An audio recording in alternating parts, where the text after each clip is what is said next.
Welcome to Kent and Park Wood, which is the venue for the ORIDA Championship, event number 7 of the 2021 PGA EuroPro Tour.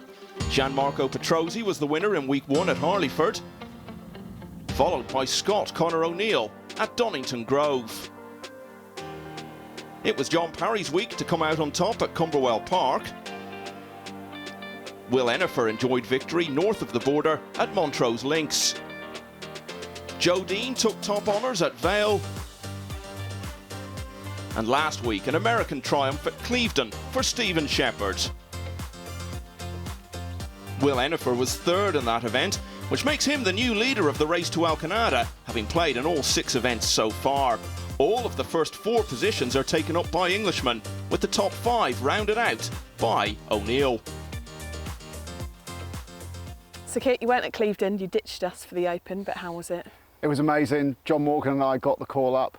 A wonderful week to be commentating at a major championship, the Open, the greatest one, and to do it with my buddy John Morgan alongside me. We started out here on the EuroPro Tour together about 8 years ago. We've been through the journey, so to sit side by side, we certainly wouldn't be there without the EuroPro Tour. So to share that moment with him was just fantastic. All right, okay. Well, you're back with me, unfortunately. Sorry, you're back. The sun's back. What a day for it. Oh, it's incredible. It's been really hot all week. Had a little bit of rain earlier in the week, so it got nice and green, the golf course, a bit of growth. And then once the tournament started, well, it's just been pure sunshine all the way. A bit too hot, perhaps, but hardly any wind. Just beautiful scoring conditions. Where's your hat? Your pale skin's not going to deal too well with this heat, is it? I'm looking forward to ending the week as just one big freckle. That's what I'm going for this week. Okay, we're here at Parkwood. It's the first time the tour is played here. Tell me a little bit about the course. Yeah, lovely. Traditional sort of parkland, as you can see behind us. Tree-lined fairways, pretty narrow as well. If you do get the ball in play, there are plenty of scoring opportunities because the greens are running with a little bit of speed. They're nice and true. The players absolutely love that. The danger, though, if you miss the fairways, you are bang in trouble. As you've said, we've got the trees. Also, the rough is thick. You do not want to be going in there. Well, thank you, Kit. Look forward to getting out and about then. Absolutely. And after 36 holes, John Parry is firmly in the hunt. So too is Jamie Rutherford.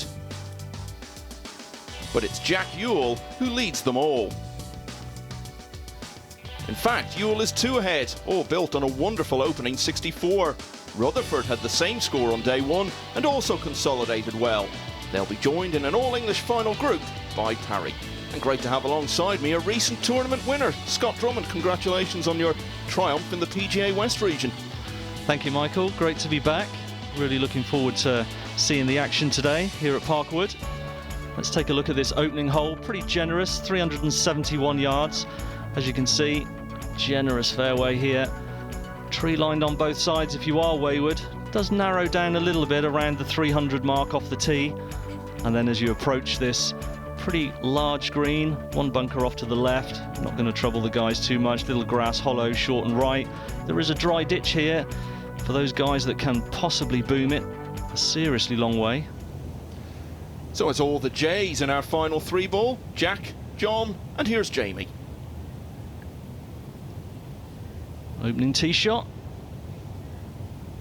Driver. A lot of flight on that one. And that's a beauty right down the centre stripe.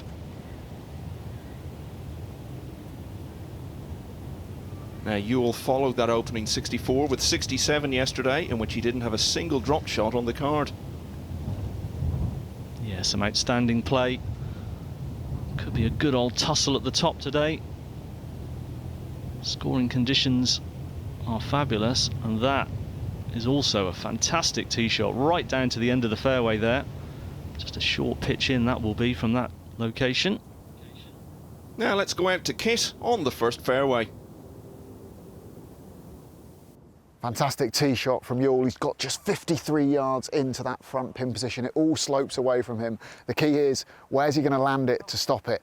Does he fly it all the way, try and get a bit of zip, or land it just short and run it down? The safer one is to run it on.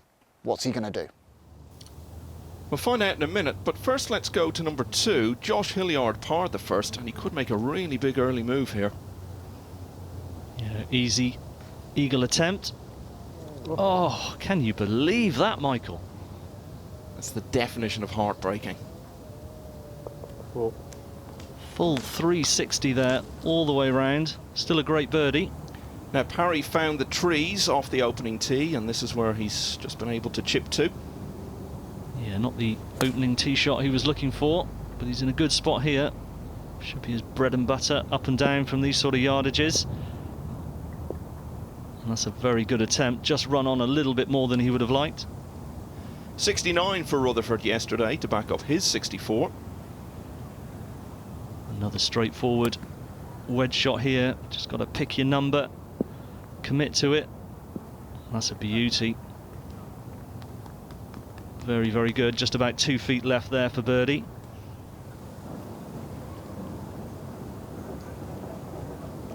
And now Ewell, 54, Kit said.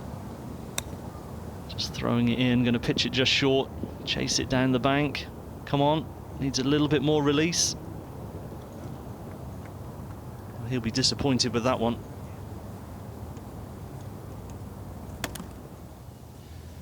Now our first look at Greg DL from Airdrie Golf Club in Scotland. 67 and 68 for him, and he's parred the first today. Yeah, just coming out of the light rough here on the right side. Releasing down the bank. And just going to hang on there to the left edge of the green. It was also a par at the first for Taylor Carter after opening rounds of 66 and 69. Represents Hanbury Manor, former English Open venue a few times back in the 90s. Yeah, lovely venue, Hanbury. Second shot there. Some serious grab on that one. You can see the wind blowing down there. Probably just looking for a bit more release on it. Well, we won't mistake anyone else for Brendan McCarroll today, the Irishman in some very interesting trousers, Scott. Yeah, that's a bit like the Ian Poulter collection of a few years back. Well, that's a very bold shot in there. He got the grab on the back fringe. That's actually a good place to be there. Putting back slightly up the hill. Now the first was the easiest of all the par fours over the first 2 rounds, so it'll be a really horrible feeling for Parry to give something away right at the start here, but he's going to.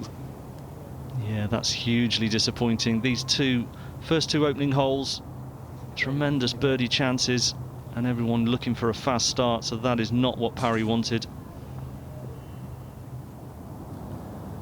And the easiest of all the holes on the course in rounds 1 and 2 has been this one, the second. Yeah, here we go. Carter will see a lot of eagle attempts here. Long range, leaving the flag in. And he got the pace, but not the line on that one. A bit more movement than he thought. There we go. 9 under par, all bunched. And in the same group, here's DL. He's already eagled the hole once this week. Be feeling good about this one then. Get it to the hole, give it a chance. Well, he didn't do the one thing he said he should, Scott, but if he'll tap that in, it'll mean he's played the hole in 4 under over the 3 rounds. Back to the first, and here's Ewell. Down the hill birdie attempt, lovely roll. Yeah, he won a Jamaica Tour event at Ascot earlier this summer. Is he going to taste EuroPro success today? McCarroll now. Back just from the fringe, slightly up the hill though. Can be positive with this one for eagle. And that was a very, very good roll. He's left himself a little bit of work for the birdie though. Yeah, it's such a chance the second. The average score, actually, even though it's a par 5 over the first 2 rounds, is lower than that for a couple of the par 4s. Yeah, a real pickup hole. And that's a birdie there for Rutherford. Fine approach. Stress-free birdie. Now McCarroll. A little bit longer than it looks, this one. 3.5 feet. Yeah, very positive stroke there. Straight in the centre of the cup. Good birdie. Opening birdies then preserve the 2-shot gap between Ewell and Rutherford, and also put just a little distance between that pair and the rest. Now, Joe Brooks is a seasoned campaigner on the EuroPro Tour. He's been giving us his thoughts on Park Wood. It's a golf course where if you hit good shots, you get rewarded, and if as the same, if you hit bad shots, then you get punished. The greens are in fantastic condition. I love the layout. I think there's a little bit for everyone on this golf course. It's not really a bomber's golf course. You kind of need to place it in places, but yeah, overall, I love this place. And you're going to talk us through the second hole. What's the key to the strategy there? Yeah, so as you can see from the yardage book, there's a few different ways you can play it. So sort of, you can hit sort of 2-iron off the tee. It's a par 5, so you can hit 2-iron off the tee, leaves yourself a little bit longer shot, or you can take it on a little bit and hug the left-hand side and hit 3-wood. The one thing I would say is there's a big slope at the front of the green, so that you can almost play 2 different shots depending on where you are, like either in the fairway or the rough. If you're in the rough, you probably need to land it 30 short. If you're in the fairway, you could probably take it on a little bit and pitch it down there onto the green. But the reason why I love that hole is because there's so many different shots you can play. Luckily, I've walked away with eagle today and made par yesterday, so I'm 2 under on that hole, so I can't complain really. Greens seem to be running really nicely as well, so if you can get it on the putting surfaces, you've got a chance. Oh, 100%. I mean, these greens are probably one of the best that we've played on all year. There's a few tricky slopes to them that you really need to know them, and you need to like a few subtle breaks in them. But overall, can't complain with the putting surfaces. Jack Ewell has only missed the cut in 2 of the 7 events so far, and when you consider about 2/3 of the field don't get to the final round each week, Scott, that takes some doing. Yeah, steady start to the season. He's out with driver here, keeping it tight down the left side, letting it drift across. That's a monster drive. Just going to run through into the semi, but that is a long way down this par 5. And he's pumped up. Well, like DL, that birdie on 2 for Carter, and he's picked up 4 shots there over the 3 days. Yeah, some low scoring possible today. A few danger men out there. Carter could be one of them. That's another fine approach. Just going to have about 12 feet or so for birdie. And McCarroll. He missed his first 3 cuts of the season. Finally got to the last day at Clevedon last week, down in 46th place. Well, that one's pulled up. He's trying to bounce it in. Left himself some work there. DL in a little spot of bother. Awkward stance in the bunker, blasting it out. Can he reach? He can. That's a good effort from there. Just going to hold the backside of the green. Now, I said those opening birdies had put Ewell and Rutherford with a little bit of distance between them and the rest. That's because this man, John Parry, dropped a shot, so losing ground already, looking to get it back here. Yeah, be looking to get this one in tight for an eagle chance. Just trying to cut it in from the left side and use the slope. It's a very good effort, just needed one more bounce. Parry, hugely experienced. And Rutherford, restricted backswing. As we said here, if you get offline, you can get in a bit of bother. Looking to drive that one out and hook it round. Well, he's got away with it. We talked about making cuts earlier. He's done it 6 times out of 6, which is remarkable. Let's join Kit on the second. Well, Jack Ewell's hit an absolute monster of a drive down the second. It's the first of the par 5s. It's playing downwind. He's got just 130 yards left for his second shot. He has just come over into this first cut of rough, so there is a little danger of just a slight flyer. And with it being downwind and that pin being right towards the back of the green, he's got to be careful with it. Expect to see this land a little bit short. If it releases up to the pin, fantastic. If not, safely in the middle of the green, and he's got an eagle putt to come. So just one of his wedges here for Ewell. Let's see how brave he is. This could be a sign of what his confidence is like early on in this round.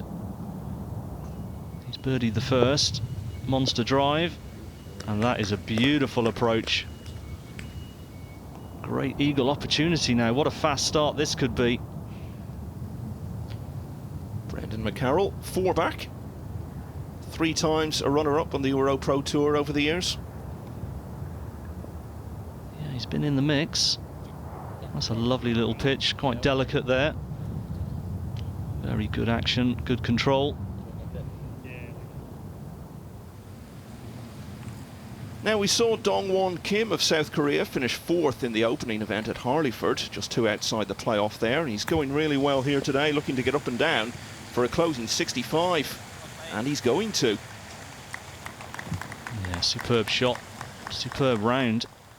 So as we've seen, this man has proved there is a low score out there today. Yeah, eagle at the second, kick-started a front nine of 31, picked up a couple more on the way home before 6 pars to finish. A fine 65 may well secure Kim his second top 10 of the season. DL now, birdie putt at the third.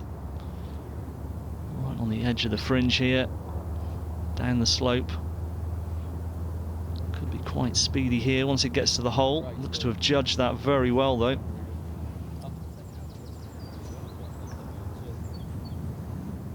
Shouldn't be any danger there. Now Rutherford, we saw him hack out of the trees, trying to hook it round, and he stopped just short of this trouble. Not the best of lies, and that one's just squirted out to the right on him. Just going to hold the fringe. Disappointing on this par 5. 6 years now since he got his EuroPro win at Slaley Hall. Now Carter looking for back-to-back birdies. Yeah, it's a decent approach. Outside chance, you'd have to say here, up the slope. Just a little bit of a misread there. Can you remember the name of the European Tour event that John Parry won, Scott? Putting you on the spot there. Oh, you have put me on the spot. I can't actually off the top of my head. Look at this one though. Great eagle chance, just burning the edge of the hole. Let us know. Yeah, it was the Vivendi. Yes, yes, the Vivendi Trophy. I do remember. I played actually, I think, that year. Great win for John. Now Rutherford, been in all sorts of bother. He's still got an attempt at birdie here. He's bolted that one. That really popped out of that lie on the fringe, and now he's got a lot of work for his par. Yeah, and even if he makes that one, it's still going to feel like sort of 3/4 of a dropped shot, given the way they're all playing it. So Ewell can double his lead here, at least. Yeah, this is a great eagle attempt. What, just the start he wanted. Birdie eagle. That takes a bit of heat off. Puts a bit of pressure on the other guys, especially Rutherford. Like you said, Michael, even making par here is going to feel like a drop. Just about 4.5 feet. Very good, well done.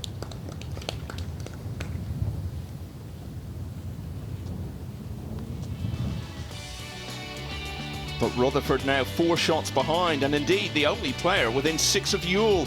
Luke Joy has just birdied the 12th to go 6 under for the day, but surely needs a few more before the finish if he's to have any chance. Now John Parry tidied up for birdie at the second, and before heading out for the final round, he shared his thoughts with Kit. John, here we are again. Seems like almost every week I'm chatting to you ahead of the final round. You must be delighted with how things are going. Yeah, pleased. Obviously last week was a bit of a blip, so it was nice to sort of get the confidence back and put myself in position. Very unusual, the miscut for you last week. I think that might be your first one on the EuroPro Tour, certainly in the last 2 or 3 years. What wasn't quite on last week, and what have you got back to this week? I started bad and then I sort of panicked. And obviously I was late out, I think, first round, so I saw the good scores and I just started going for everything. And then that sort of changed my mentality for this week, where it's just getting back to doing the bait, you know, like playing your normal game, how you set up to play in practice, and just keep doing that through the tournament. Yeah, you've been playing well all season. You're right up there, second in the order of merit. You must have your eyes on that top spot. Yeah, I definitely want to. Obviously, Will went past me yesterday, so it's no, last week, sorry. So, yeah, that's something, a little extra bit for me this week, just try and get back on top. You're playing some great golf though, and good golf translates to whatever tour, whatever course you're on. How confident are you that if you get the chances that are going to come your way on the Challenge and the European Tour in the future, you're going to be there to stay? Yeah, I feel confident. I feel, like you say, it's more the consistency factors, the big improvement in the game. It's not just turning up one every 5-6 weeks and then disappearing. It's trying to be there up as many times as you can. I think higher up the levels you go, you need that more. And what have you thought about Parkwood and the course this week? Yeah, it's different course. It's really,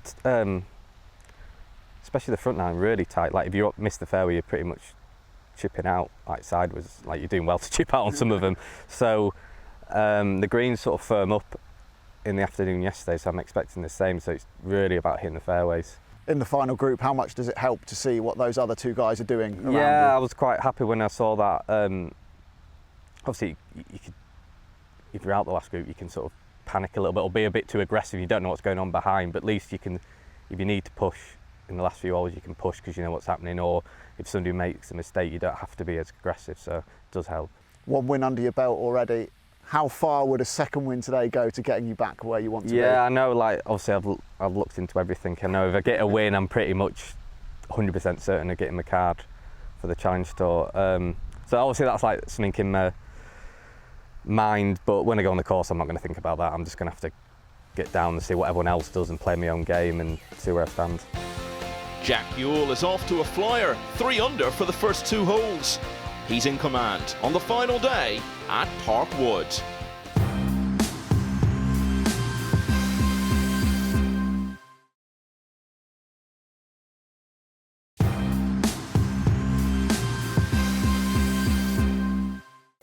Welcome back to the final round of the ORIDA Championship at Park Wood, where Jack Ewell is setting a blistering early final round pace.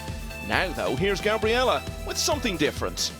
Hello and welcome to this episode's version of Mr.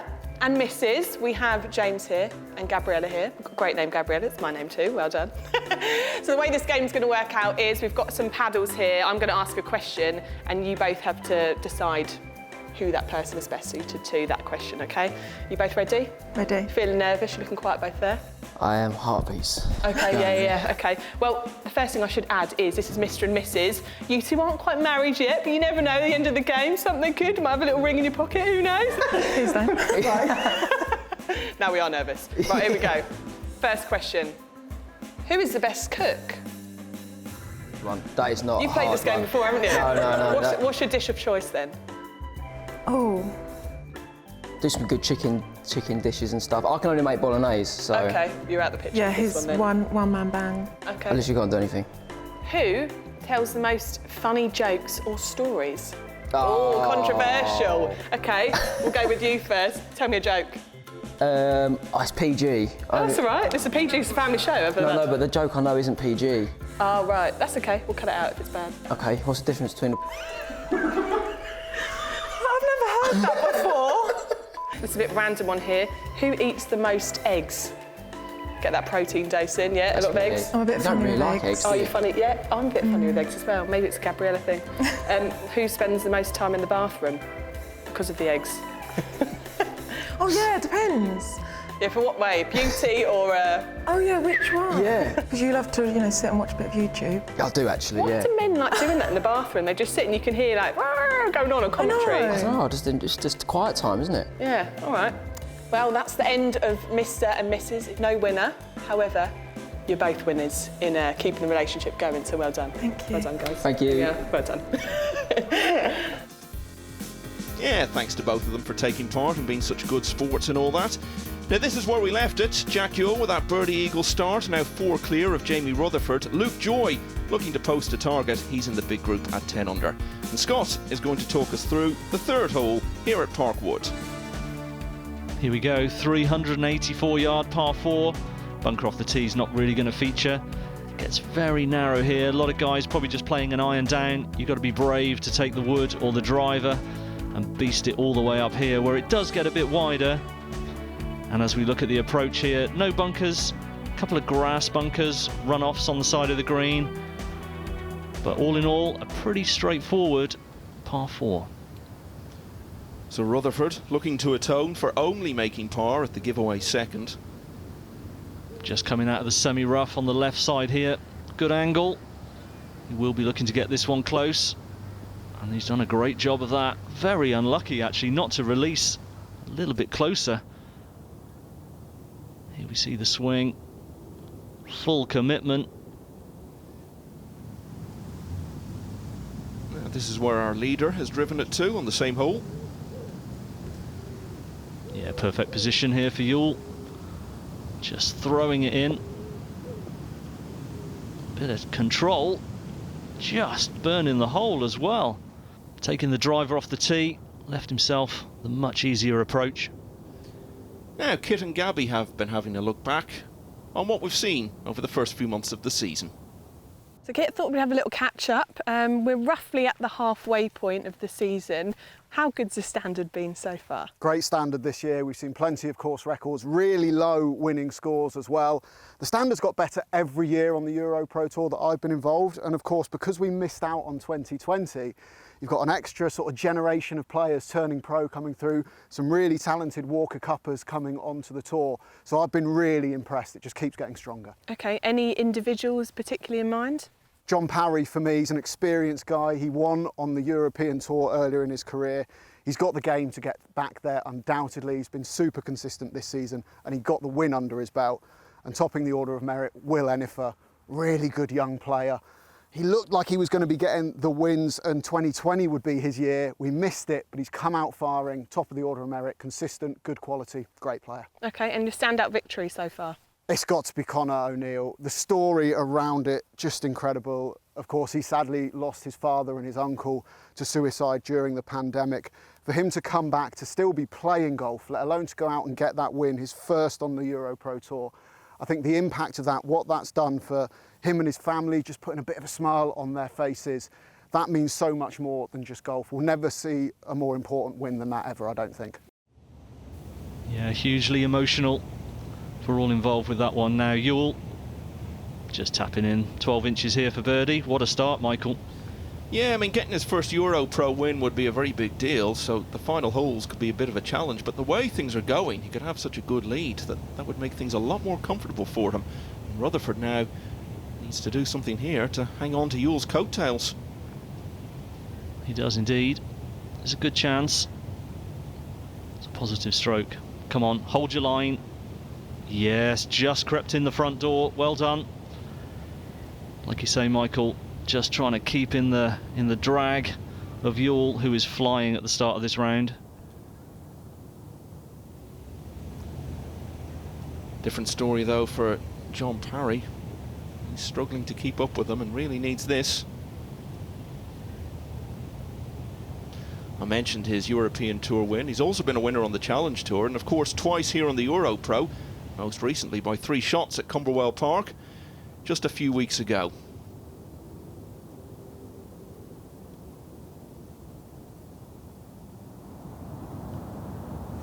Move on to the 4th now, Rutherford. Tee shot, this par 5, 478 yards. Out with the big dog. Again, another booming drive here will make this par 5 very simple indeed. And that's a beauty, right down the middle.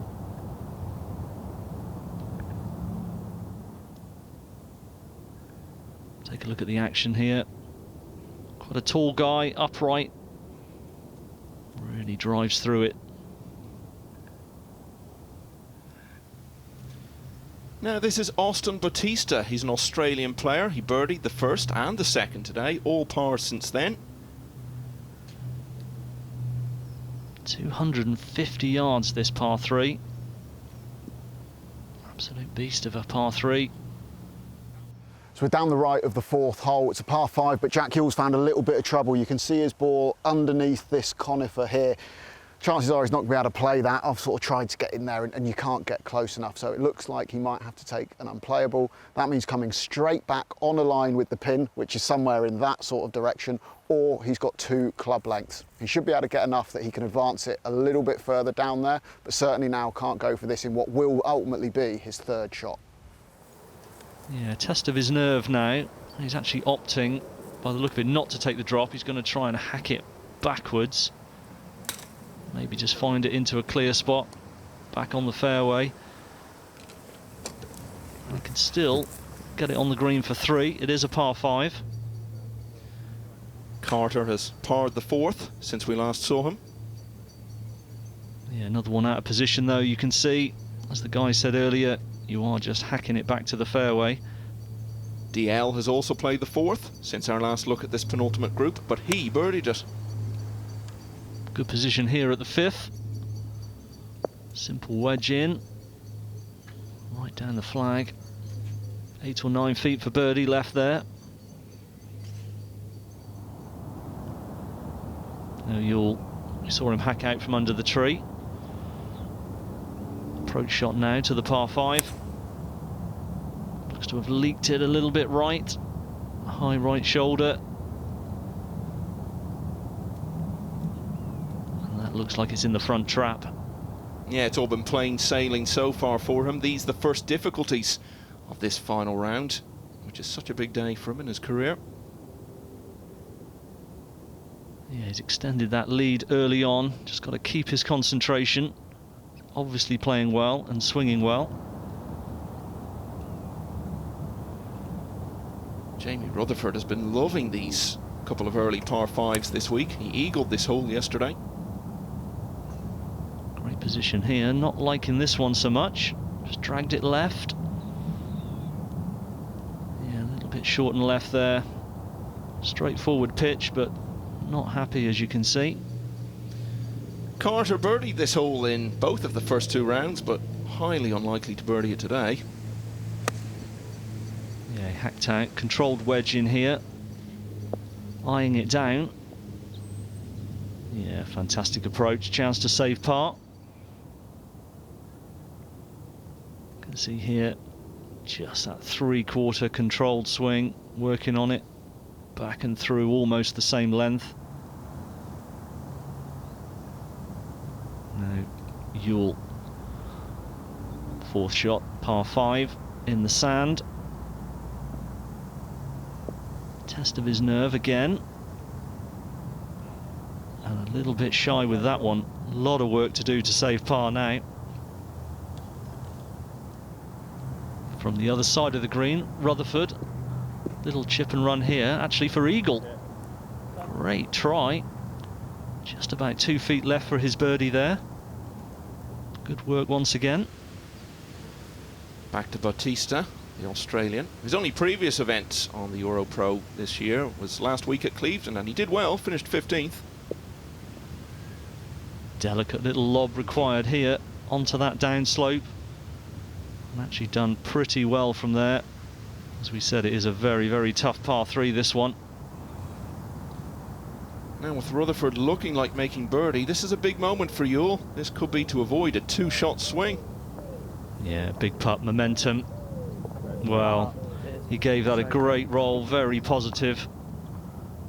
And that is a huge moment early on in this final day.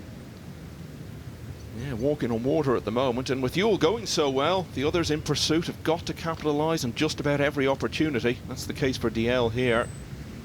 Oh, but not able to do so. That's a chance missed. Yeah, just a little bit weak. Just drifted off at the hole. Will be disappointing for him. As you say, Michael, birdies are plenty here, and you've got to take your chances. Now, Parry was in the trees at the first. He was in the trees here again. And this is to drop only 1 shot, and it's all going to add up to a 7. Parry all the way back now to 8 under, probably already out of contention. Yeah, huge surprise for me this today with John. Obviously just not quite feeling it. And out of position, you can rack up some numbers now. Carter, can you roll this one in? Beautiful, well done. Great par save. Turned 25 just a few weeks ago. Now Bautista. We saw the lob shot just released down the green to here. 12, 13 feet for par. Great putt. Very good. Fist pump there. He's enjoying that one.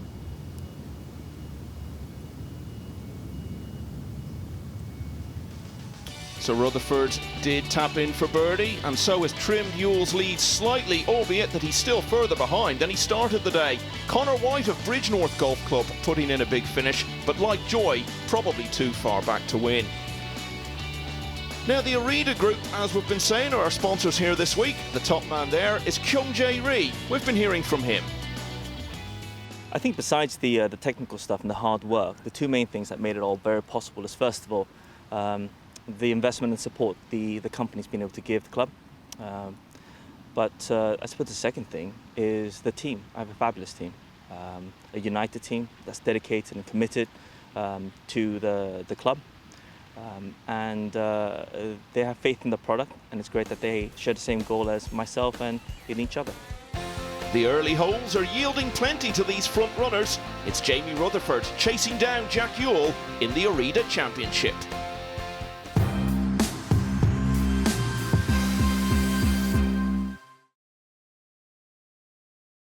It's the final round of the ORIDA Championship, the 7th event of the EuroPro Tour season, and Jack Ewell is out in front. Now let's find out a bit more about last week's winner, Stephen Shepherd. Tell me a bit about where you're from in America then. So I live in the very northwest part of Florida, basically away from everything. Everyone thinks I'm close to like Disney World and all that. 6 hours, easy. Grew up in a small town, went to college in Alabama, about 3 hours away from home. Yeah, I've been in the south of America pretty much my whole life. Okay, and how did you get into golf? Was that the obviously stepping stone, or did you play as a family or when you were growing up? My dad introduced it to me basically when I was a baby, like I couldn't even walk. There's pictures of him holding me up and I'm holding a club and I'm wearing diapers. So 16 is when I was like, oh, maybe I want to do this after high school, which is a little late in America now, but I think it worked out. Went to 4 national championships, 3-time All-American. Can't really complain. I played all 4 years, so that's what I wanted to do. I didn't want to sit on the bench. If you're good young, it definitely helps. And a lot of kids are really good young now, and they're just committing early and they do well. So that's just the way it is sometimes. Well, you did well. You won last week, obviously, and it was your first cut you made too. Yeah. So talk me through that. It's weird because the first 4 events, I never really felt like I was doing anything wrong. And just like, man, this is infuriating, frustrating, missing 4 cuts in a row. Like, I don't feel like I'm doing anything wrong. And then it just all seemed to work out. Kind of just like whatever the golf course was, it worked out for me. What's your plans for the rest of the season? Play the next 5 weeks. Probably play 2 of the last 3 because legally I'm not allowed to play Isle of Man as of now because of COVID. Ah, okay. Because of the whole vaccine stuff. Yes. I got my vaccine at home and not here. Right. So play just about every event except that one. Hopefully make a few cuts, maybe win again, kind of set myself up in a better spot for Spain in the end of the year. Well, unfortunately, another missed cut for him this time, but hey, the Americans have already had 1 win in Kent this summer. A reminder then of the situation: Jack Ewell 3 clear of Jamie Rutherford as they head to the 5th, which Scott is going to tell us all about. 366 yards this par 4, gentle dogleg to the left. Options here: you can play an iron, maybe a 5-wood up the right side of the fairway here, just around the corner, leave yourself just one of your wedges in, or if you're brave, you can take the driver, work it around the corner, get up close to this green. Just 2 bunkers short and left, but a pretty easy target if you find the fairway. What a way to start when you're in the lead. 4 holes played, 4 under for the day. And he's not backing off, he's got the driver out. So he will be taking it around this corner. Again, it is a short par 4, it's a very brave play. And he's just bombed that through the corner. I think he's okay, I think he's just in the semi-rough there.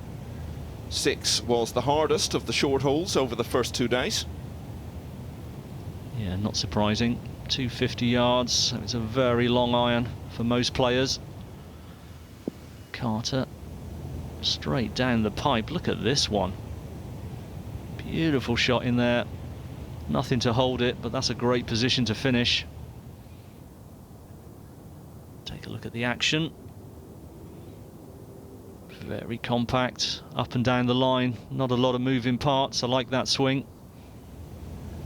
Now this is DL, but he's playing 3 off the tee, and he could be playing himself right out of any sort of contention at all here. Yeah, pretty wide with the first one. Having to reload. And that's more of what he was looking for first time. But he is there in 3.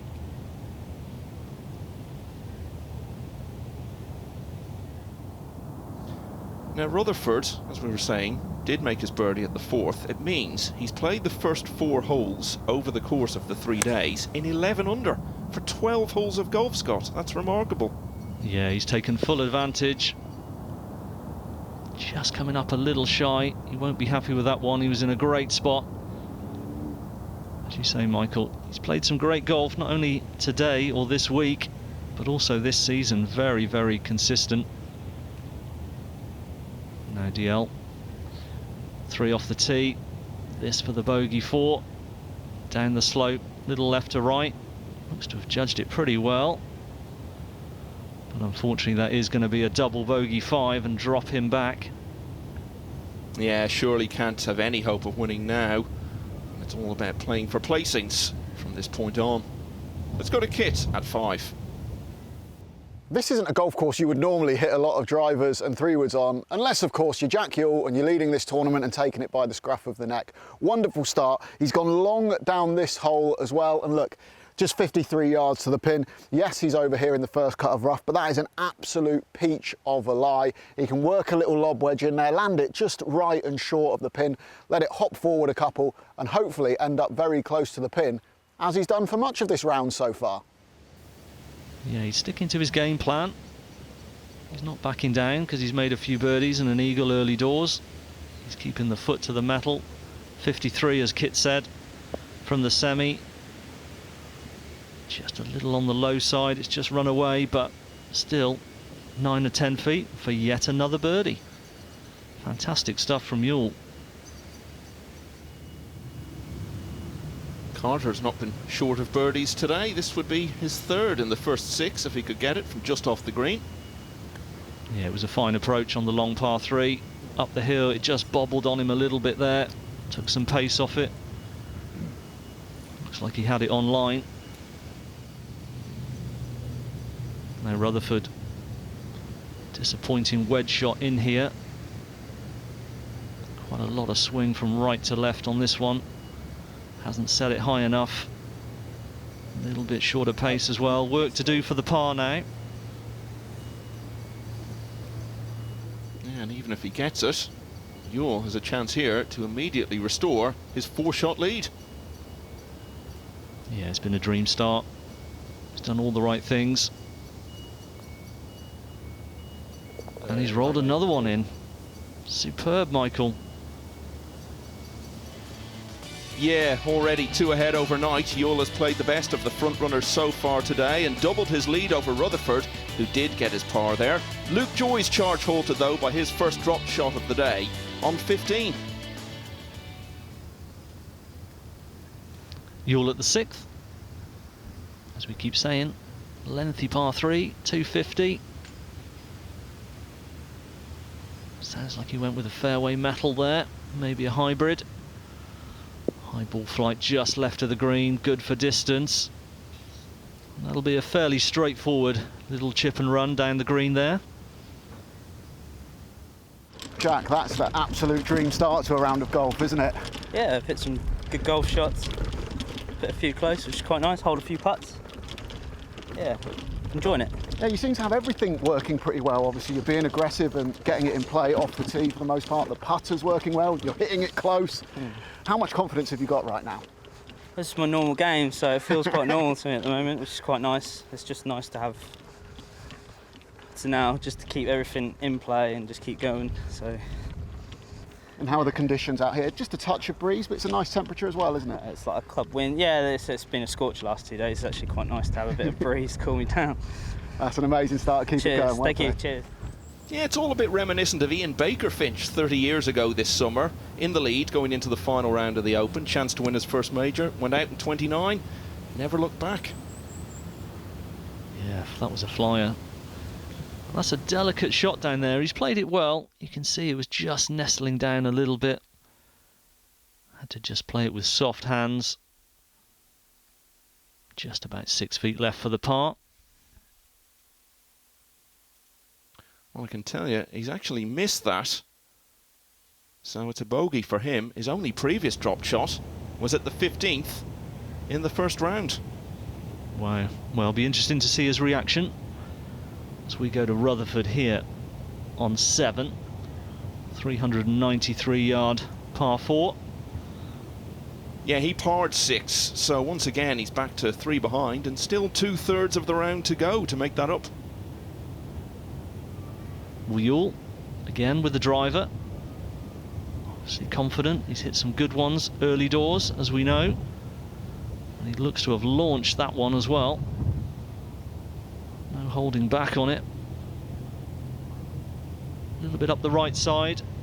Seems to have got away with it. Yeah, he likes this 7th hole. He's birdied it in both rounds so far.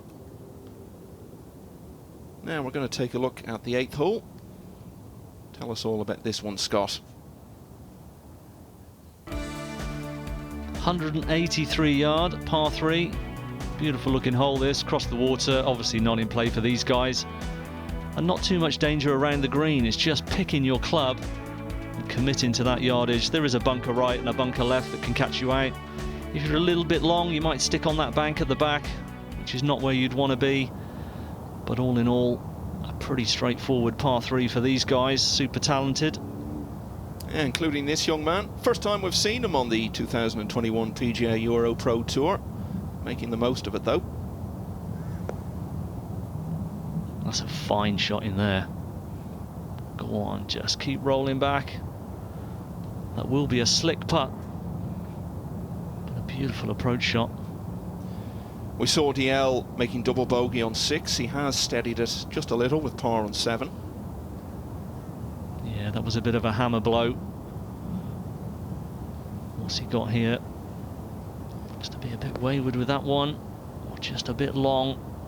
That's going to be a treacherous putt, full width of the green. Rutherford's down the right of the 7th, but he's not in any trouble. He's got a reasonable angle at that pin. What wind there is, it's warm, but it's helping a little bit, slightly off the left. Looks a little bit of a flyery lie to me. So with just 114 and a wedge, he's not going to get loads and loads of spin on this. Might not be a full shot. With that wind as well, it's good that the pin is 14 yards on. He can land this just onto the green and let it release up. Just an update on John Parry in this final group. He had a double bogey moments ago on 6. He also doubled the 4th, and he had a bogey on 5 in between. So he's now 5 over for the round and 12 shots off the lead. Yeah, most unexpected. Now Rutherford. Oh, well, that's worked in beautifully. I'm sure that wasn't what he had in mind. Just drifted on him on the wind, I think, but managed to catch the bank. Just right of the green, and now he has got his birdie chance. Ewell, same side, just a bit closer.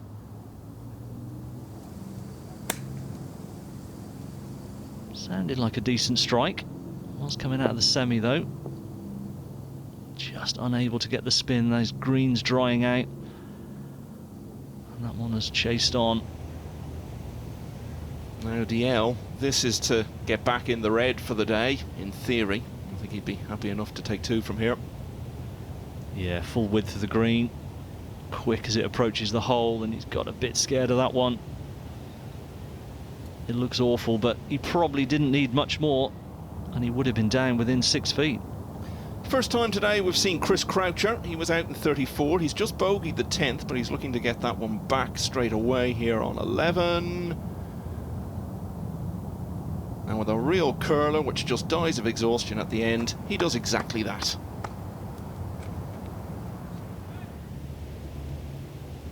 Now DL for his par. Just over 15 feet down the hill. Pretty quick. Well, he'll be glad he doesn't have to play this hole again till next year, because he's bogeyed it every day this week. Yeah, I mean, not the longest of par 3s, but certainly throwing up its challenges. He just needs to steady himself. Plenty of holes left, plenty of birdie chances, as we know. Carter's approach here. Tee shot was superb.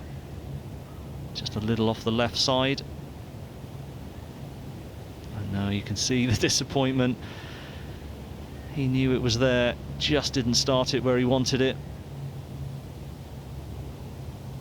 An opportunity missed.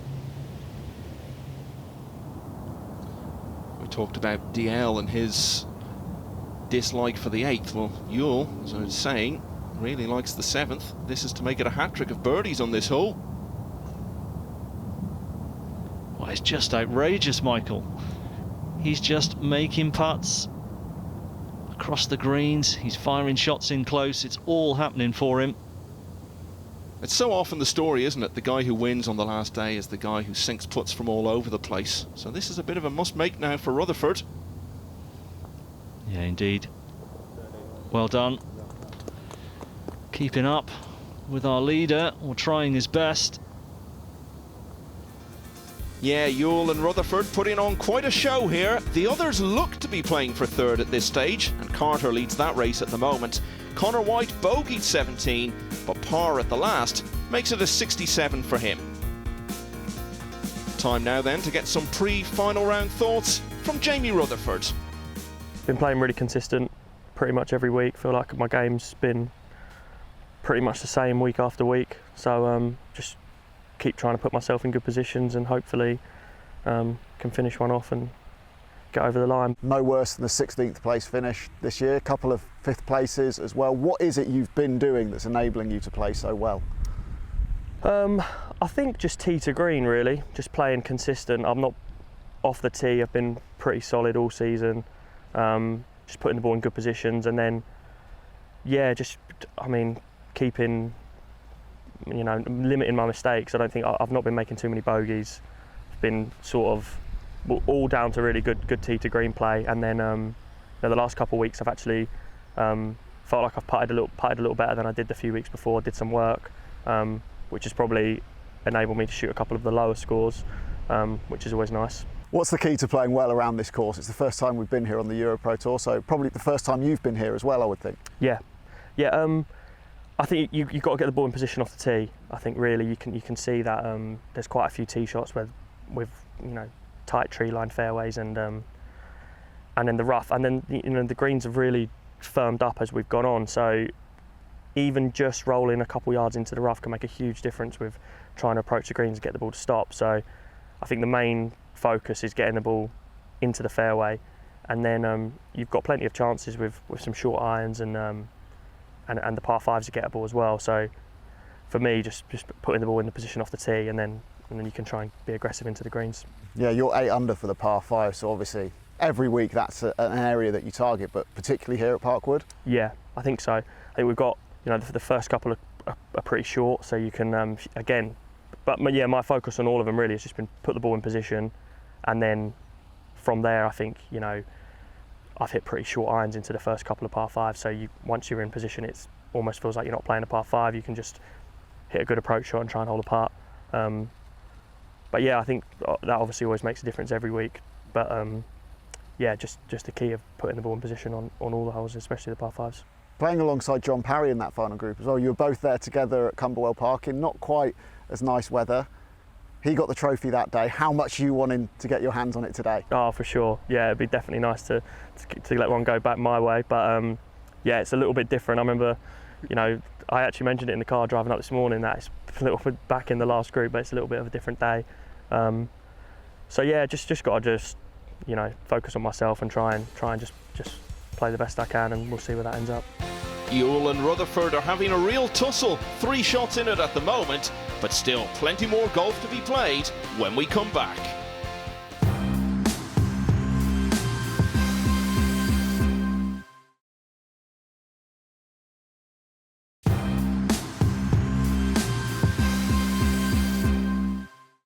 Welcome back to the final round of the ORIDA Championship at Parkwood, where Jack Ewell has built a 3-shot lead, but has run into trouble on the 9th, which has played the hardest hole in the course over the first 2 rounds. Drove it into the trees, didn't get out of the trees with his 2nd, his 3rd went to here, and look what happened with the 4th, Scott. Wow, just majestic. It's gone his way, hasn't it, this whole front 9? And even better news for Ewell is that while he also parred the 10th, Jamie Rutherford dropped a shot there, his first of the day, so the gap is back to 4. Taylor Carter also had his first bogey on 9, but he's still 3rd on his own. Well, here we are on 11, only 8 holes left, 4 behind, and it does seem like a 2-horse race between these guys. Rutherford needs to keep the pressure on, keep the approach shots getting in close like this one. That's very well done from there. People say when stuff like that happens, oh, it's going to be your day. But of course it doesn't always turn out like that. I mean, you think of Tiger Woods, the legendary chip in on 16 at Augusta. He then bogeyed the next 2 holes and had to go to a playoff. So it doesn't always follow the script in that way. No, that's very true, and it has gone his way for the front nine for Yule. We'll see what happens on this back nine. Now here, beautiful roll again, judging the pace and the line to perfection. Yeah, we saw him birdie 11. He's since bogeyed 12, but bouncing back nicely there on 13. 11 is the shortest of the par fours. Greg DL actually eagled it in round one. Yeah, just 350 yards. Yule trying to judge it out of the rough as well. He's made a pretty good job of it. It's yet another birdie chance. This electric round of golf he's having today. Carter just looking to get a bit of momentum back into his round. Hasn't had a birdie now since the fourth. Yeah, par 5 12th here. Slightly out of position. But looking to get it back in position, which he has done. Now 13th hole coming up for the final groups. Let's get Robbie Morrison's views on it. 13th hole. It's good for the members and the professionals. There's two different ways of playing it. You can lay up at that 230 range, or you can go for it at that 270 carry. The drive is a tough one, but as soon as you get the drive away, it's a good reward hitting a short wedge in, and yeah.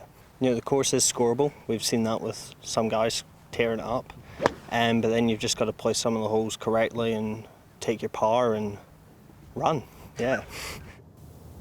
Josh Hilliard is on the 13th. He had a run of 4 bogeys and 8 earlier in the round, but has just reversed the trend a little with birdie at 12. That's a superbly judged approach out of the rough.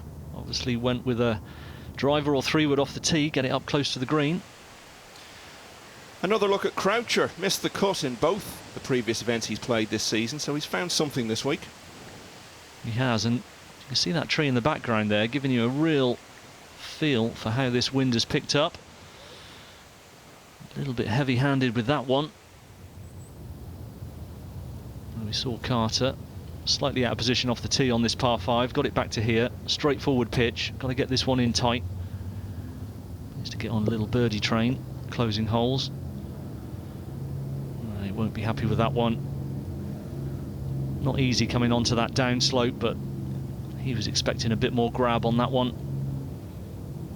Very expressive, isn't he? We've seen a lot of body language and reactions from him in the course of today's play. Now Hilliard looking to continue hauling himself back up the board after his earlier struggles. Right on. Getting something going here. Yeah, good work. Good birdie there. Closing holes, chance to make a few more. Croucher saw the long putt. Keep on trucking past the hole, this for par. No, and that's disappointing. Very disappointing. 3 putts.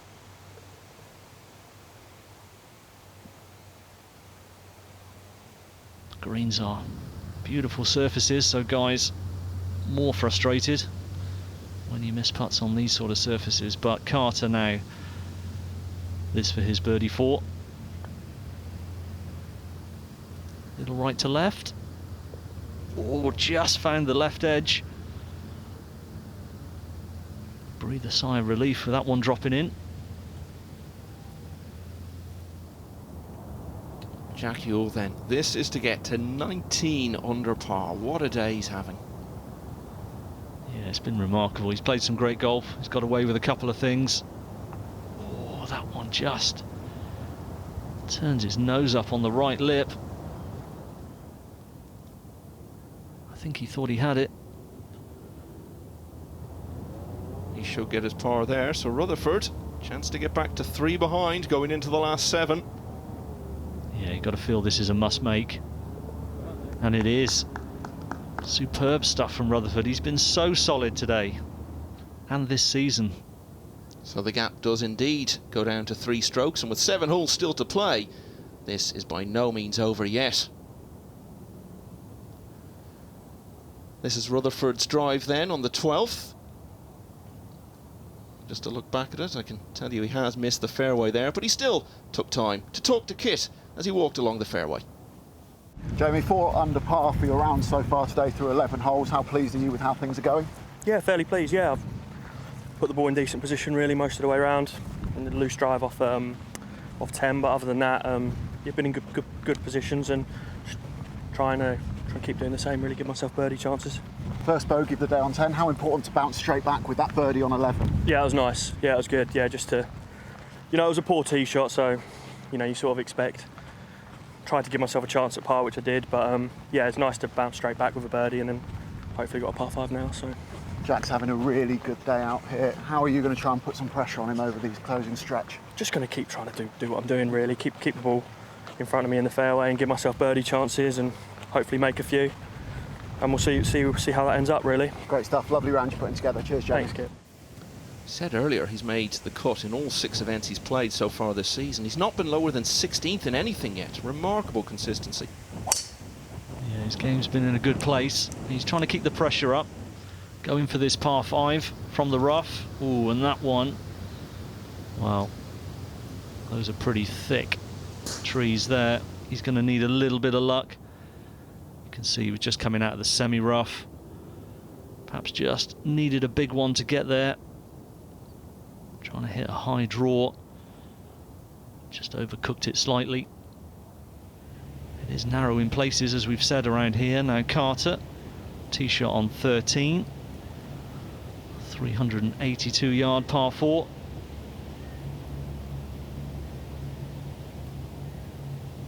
And he'll be looking to make a few birdies, make a challenge for second place. It's probably the best he can do at the moment. That's a fine drive. Jack Ewell's best ever EuroPro finish was a share of second at Montrose 3 years ago in the Scottish Masters. He had a 65 in the second round, got him back to 2 off the lead, but then they didn't get to play the final round, so he didn't get to build on that momentum. Just trying to squeeze a long iron there, slightly restricted backswing. Wind is really gusting now. He's left it in a decent position. As we see Carter after that superb drive. Controlling a wedge. Go on, release down. Very good effort. 6 or 7 feet for birdie. Well, nobody played the par 5s better than Rutherford over the first 2 rounds, but a long hole here could be his undoing in this battle for the title, Scott. Yeah, he's just had to come out sideways there. Nothing he could do. Get it back in the fairway for 3. Try and chip and putt for par. While Ewell just missed the fairway to the right side, but good spot. Just lobbing it in there. Not a lot of room to work with. He's made a pretty good job of it. That'll be for another birdie. More likely than not, you would think, if he can stay where he is, just par in from here, it's probably going to be enough given Rutherford's problems. He's making a real mess of this one. Yeah, this is a must up and down to keep some pressure on Ewell. Like you say, Ewell doesn't really need to do anything too special. That's a fine shot. Lovely control on the first and second bounces. You can see it's released a little bit. He'll need to make that one for the par and hope that Ewell doesn't convert for birdie. Carter now. Come on. Yeah, he's looking good. He's looking strong, Michael. Yeah, nothing good happening since the 4th, and now 2 birdies in a row. Ewell now to get to 19 under. Once again, a chance of that number. Very good, and he makes it. I think the word to describe his play today is relentless.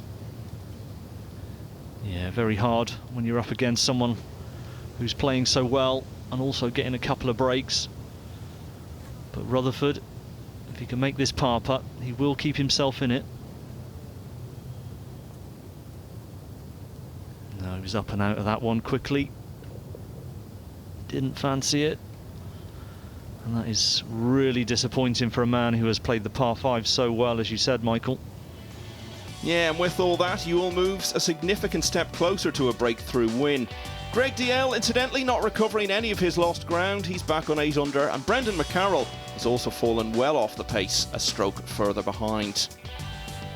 Could be a day to remember then for Jack Ewell. Just before it started, Kit had a word with him. Jack, you're leading going into the final round. Great position to be in. How are you feeling this morning? Yeah, I'm feeling positive. Looking forward to it. I think it's going to be tough out there. Wind's picking up today, so I'm looking forward to it. And when you got to the course this week, is it a place that you thought you'd do quite well and would suit your game? I don't really know. I didn't turn up till Tuesday night, so I didn't even have a practice round. So that was the first time I played it on Wednesday. How do you approach it? Because obviously I'm guessing you've not really played here before, so you turn up, you're straight on the course, obviously you've got your course planner. Does sometimes that help when you don't have the kind of preconceptions? I think you pick your lines better. You're like, right, we'll go on that line, it's perfect. And that's pretty much what I've done. I've picked every line and made sure I commit to it. How did you first get into golf? Let's rewind it a bit. My granddad and my dad. My dad played when he was 18 and then he gave it up. He came down to where I live now to be a manager, and then he started picking up a golf club again, and then I came along. He got me straight into it, so from the age of 6 I think I started playing. But I loved it, loved every second of it. Well, you were in the England squad, you know, you played a good deal of amateur golf. Yeah. You got reasonably high in the world amateur golf rankings as well, so when did you really start thinking, this is what I want to do for a living? Well, it was before England. I think I went to Westwood Golf School as well. Just before that I was like, yeah, I want to make a go of this. So I went there, had a few years there, and then I had a year of amateur, 2 years of amateur, and had a couple of good results, and then got me into England, and I thought, yeah, let's give it a go, see what happens. Playing with John Parry and Jamie Rutherford, you've been having dinner with Jamie the last couple of nights, haven't you? Yeah, we've been having a few meals. Yeah, we went to TGI's last night. I ate the world. Great way to prepare. Yeah. Do you talk about golf, or do you just try and forget about it? A little bit, but we talk about different things. I think we try and stay away from golf, keep golf on golf, and then when you're away from it, it's just talk about other things, take your mind off it. And what would it mean to you if you did get the win today? Buzzing. I'll celebrate that. Can Yule log his first EuroPro Tour victory? It's certainly looking that way in the final round at Parkwood.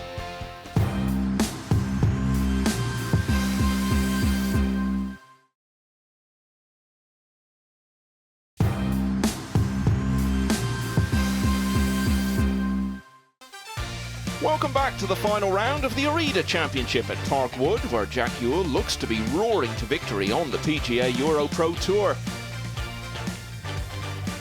Pars for Yule and Jamie Rutherford on the 13th mean there are still 5 shots between them, with 5 holes to play.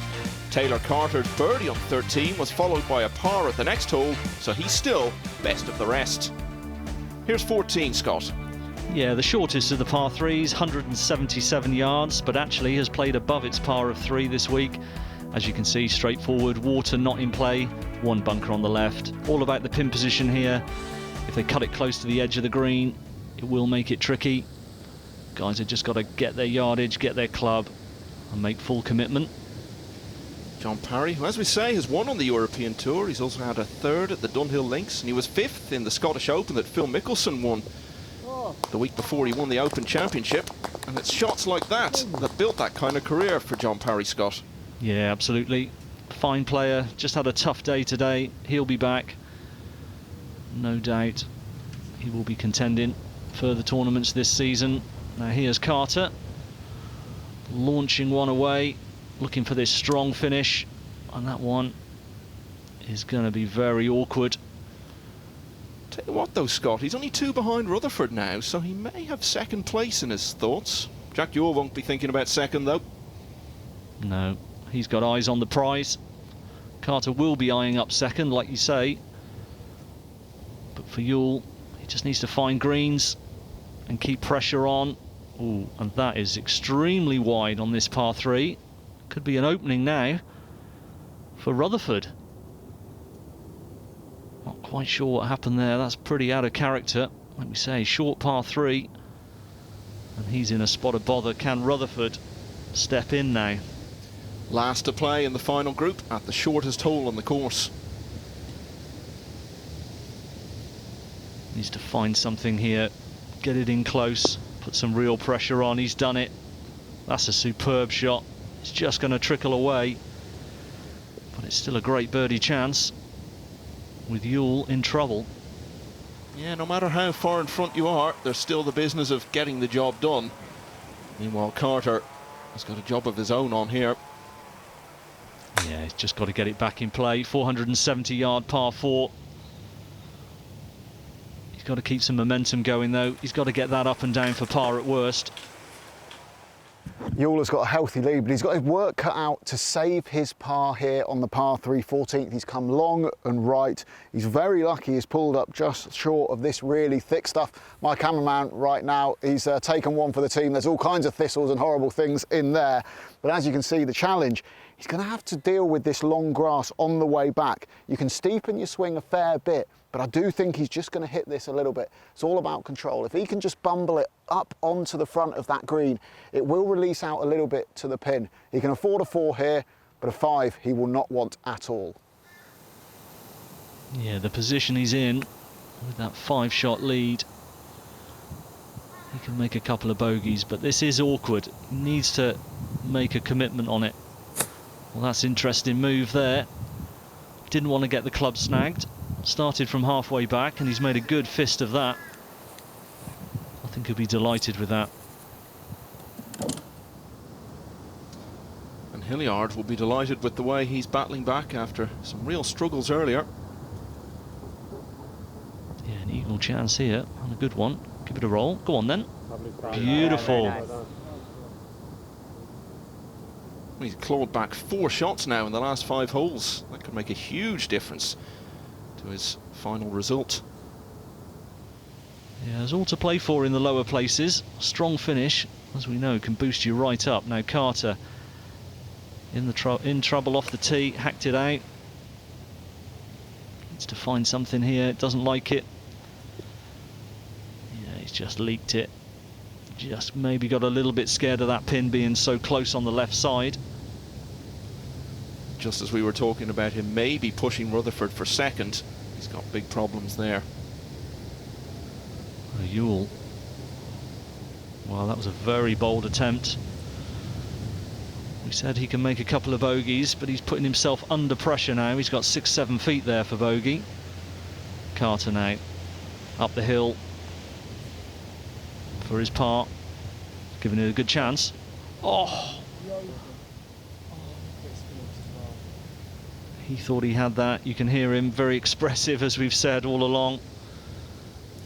He had an eagle 2 on that hole on the opening day, but over the course of the 2 remaining rounds, he's given both those shots back there. Rutherford now for birdie. No, that was never on line. He really could have done with that one. That would have put immense pressure on Ewell. Yeah, it would have left him standing over a testing putt with thoughts of a potential 3-shot swing. Well, this for bogey, as we said. This is a big putt. This is as big a putt as he's had all day. Yeah, confident stroke. Despite the error off the tee, he would be happy with that 4, and that was a confident stroke. He's looking good. Yeah, key moments there. The gap could have been down to just 2 shots. Instead, it's reduced by just a single stroke. So Scott, tell us about the longest of the par 4s. Yeah, here we go, the 15th, 470 yards. This bunker not in play for the guys this week. But as you can see, not too much danger there apart from the trees, and sometimes these holes, which are dead straight, pose the problems. They don't fit the eye of the players. They like to see a bit of shape. You've just got to boom it down there straight. 2 straight shots, bunker short and right. It is quite a long hole, but not posing too much trouble for the guys if they can get that tee shot in play. Rutherford was 5th at Clevedon last week. It was his 3rd top 10 already on the EuroPro this season. He's surely bound for another one today. Yeah, superbly consistent, as we keep saying. And that's a fantastic drive. Again, putting a little bit of pressure on Ewell, which is what's needed.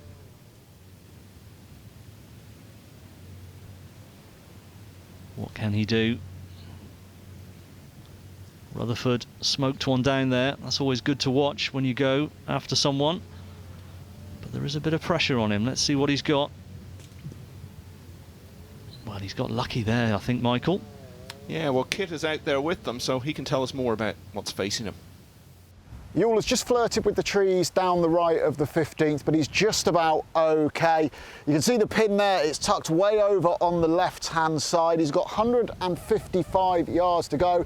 He can just start it left of it, cut it back. It is into the breeze a little bit, and that breeze not helping in terms of the direction, moving it from left to right either. So a little bit of work to do here, but he's been pretty good at getting himself out of trouble for the most part today. Yeah, he has indeed. When he hasn't been smoking it down the fairways and down the flags, he's had excellent powers of recovery. Now Carter, third shot, just lost a little bit of momentum. Another one of these controlled pitches. I love the action he's got, but he's just a little shy with that one. It's been such a different final day experience for Jack Yule to the one he had at Cumberwell Park. A final round 74 there when he was pretty well placed after 2 rounds. Ended up in 20th. Still his best result of the season until now. Well, it was a good effort there. Just needed a little bit more cut on it. Not always easy to get when you're in the fairway. Just missed the green left. Had to keep it down under those trees that were immediately ahead of him. Rutherford now from A1 position.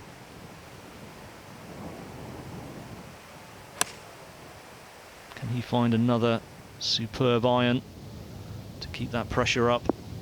Oh, he has. Wonderful shot.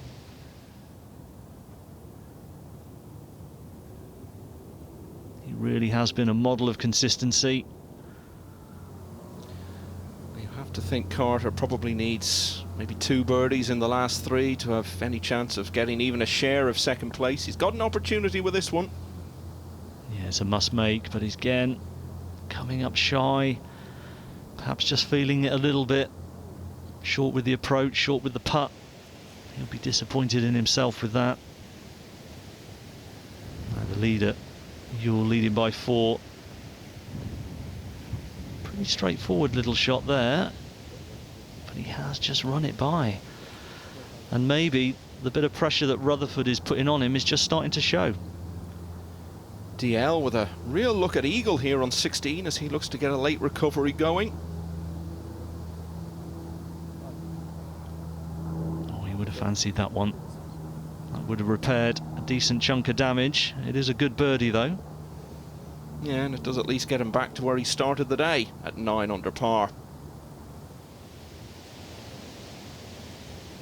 Now Rutherford, 4 behind, needs this one. Yule yet to make his part. Oh, just ran out of pace and turned on him, and he knew how big a moment that was.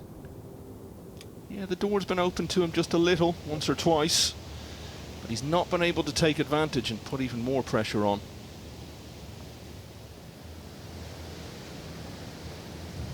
So Yule, another test of his mettle here.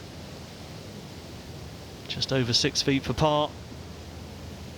Oh, that one just seemed to jump on him a tiny bit. So back-to-back bogeys. He's dropped as many shots in the last 2 holes as he had done in all of the first 49 up to then. Yeah, winning's never easy. Doesn't matter what sort of lead you've got. Now 16. The par 5. It's been the hardest of the long holes over the first 2 days. Yule has driven it very well today for the main, and that's another good one. Safely into the fairway. He feels confident with the driver. Good swing, kept his rhythm. DL then looking to find maybe one more birdie over the last 2 holes to maybe have a chance of 3rd. Yeah, he'll be pushing 210 yards this par 3. Hasn't played that easy all week, but he's made it look easy there. That's a fine iron shot.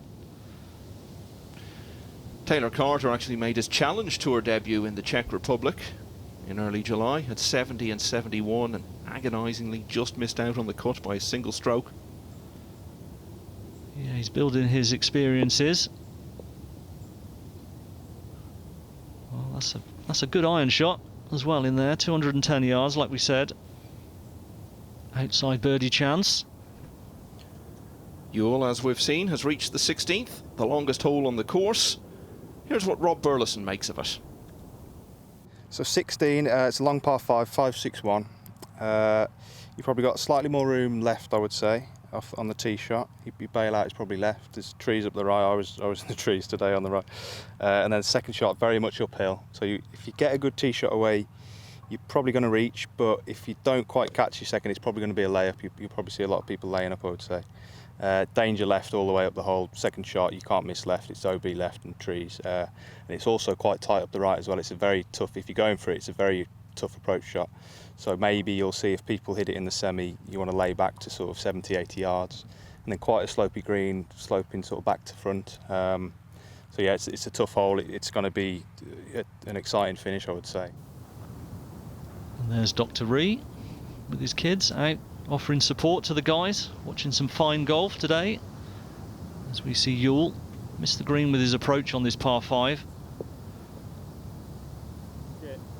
Third shot, lovely touch, and that should put him back on the birdie train. We saw Josh Hilliard eagle 16, he's parred 17. This would be a huge effort for birdie on the home green, and it would give him a round of 70, but a long way short. Yeah, be happy to roll that one in and make his part. Decent finish to the round. Mentioned earlier Rutherford's win at Slaley Hall back in 2015. He finally shook off Billy Hemstock after playing the 15th 5 times over to settle it. Well, he's looking for a bit more release down there from the rough. That was his third shot. Outside birdie chance.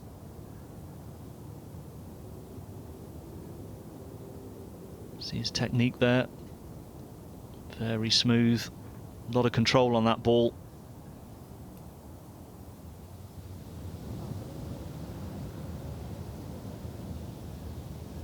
Sort of feel Carter would need to roll this in really to retain any serious hope of being runner-up tonight.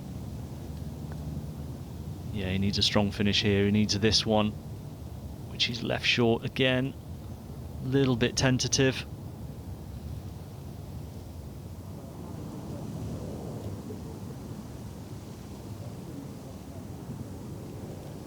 Hilliard for the par. We saw the long putt come up pretty short.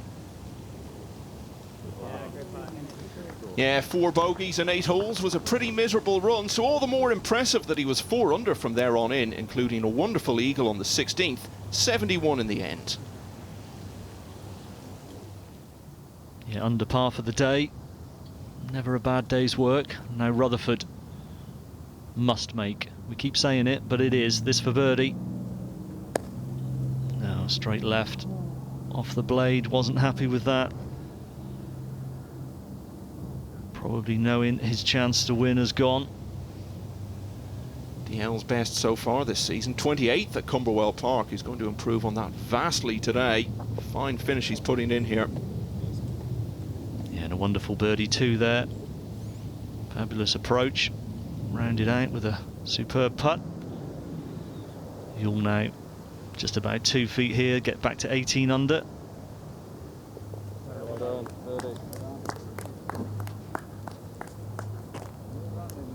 You're back on track then, coming off those dropped shots on 14 and 15, and it all gives him a 4-shot cushion heading to the penultimate hole. Greg DL recovering well here late in the day, and now pushing Carter hard for 3rd place. Jack Ewell just has to keep it steady now for the last 2 holes to take top honours at Parkwood. The finish is next.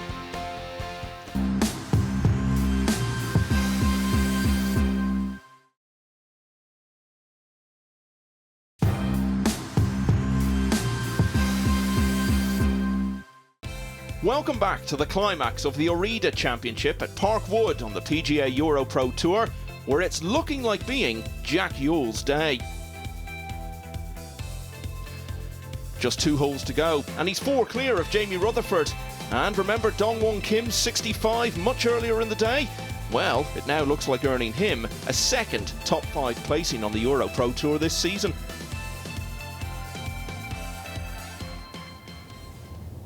Some great scoring early doors. Now Ewell, 17. 210-yard par 3, as we said. Flag cut tight on the left. Challenging shot. Oh, and that's wonderful. Straight down the banner. Just hitting back with that birdie on 16. Really looks to have settled whatever nerves the back-to-back bogeys may have given him, Scott. Yeah, absolutely. That was a fine shot. Rutherford now, he'll be doing all he can over these closing 2 holes, but 4 shots, too much to make up, you've got to feel. Well, he's replying with a superb iron shot as well. Yeah, mentioned his win at Slaley Hall on this tour. He's also been runner-up twice on the MENA Tour.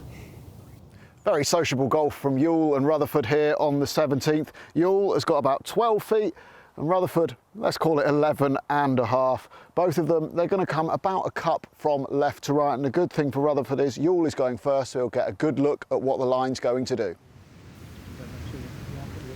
Carter here, approach to 18. Can he claw one back? Move closer to that second place, perhaps. Ooh, nasty kick off that slope there. Feeding all the way down. We saw Hilliard down there. That's a very, very slow putt. Greg DL birdied 18 in both of the first 2 rounds. Another one to finish here today. Could be worth quite a bit of boodle. Yeah, I mean, it's not the easiest of finishing holes, as you can see. Got to get it high up on that slope to keep it up there. He's done a pretty good job.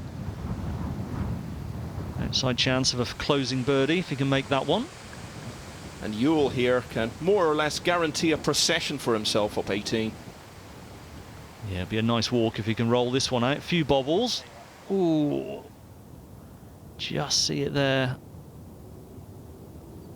We can really see that in the slow-mo. Just took all the pace off it for him.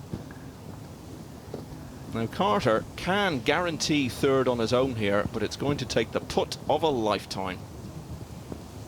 Yeah, so much pace required. You can see how firm he hit that. Let's hope he can roll that one in.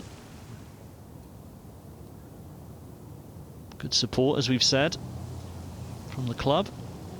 Yeah, now Carter far from guaranteed his par, so now DL can claim 3rd on his own, possibly if this goes in. Yeah, it's all swings and roundabouts, potentially. Never really on line with that one.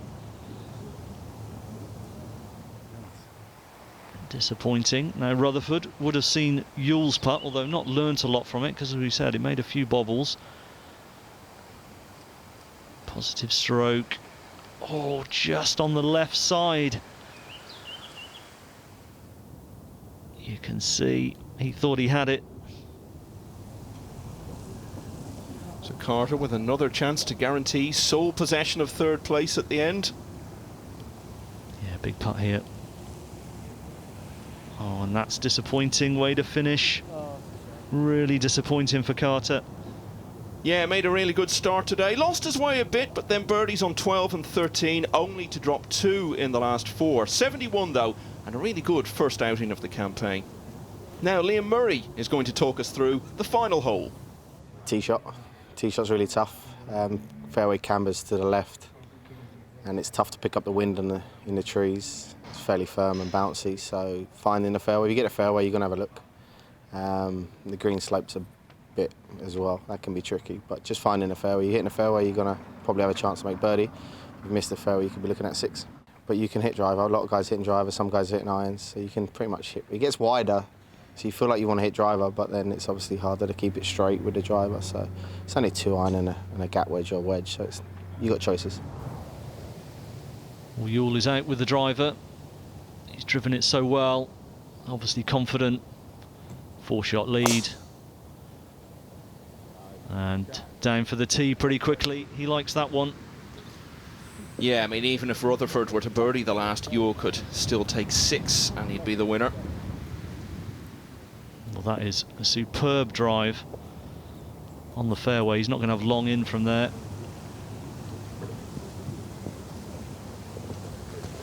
Any hopes of winning were scuppered for DL at the 6th, but as it's turned out, he would have needed something extra special to have a chance today anyway, and 2 late birdies for 71 haul the Scot up into a share of 3rd. Jack Ewell can enjoy his walk up the 18th. He's got 1 3/4 hands on the trophy now, 4-shot lead, and he's in the fairway. Just 94 yards left to that pin. The only thing he's got to really worry about here is that ball is just a little bit above his feet. It's going to make it want to go right to left in the air. He's been great with his wedges today, though. This one, the pin is right at the back. He'll probably want to land it a few paces short, just release it up to it. If he can do that and set up another birdie chance, it'll be a fine way to finish, and his play today, it deserves it. Yeah, he's been outstanding, but so is this man. I mean, he's hit a great tee shot off here again as well. He's in prime position. He's hit some lovely iron shots as well. Can he finish with a tidy wedge? Ooh, a little bit leaky. That will be a little bit tricky down the hill. He's safe in 2nd place. Now here is Ewell, as we said, 94 yards. Can he finish in style? Just holding that wedge off a little bit as it was above his feet. And with that, the job is effectively done. Yeah, it's been a bit of an exhibition at times, you have to say. He's had a couple of good breaks that have gone his way, but he's played some stellar golf. And Rutherford, I'm sure his time will come again. So consistent. A lovely little delicate chip down there. Should be a safe one for par.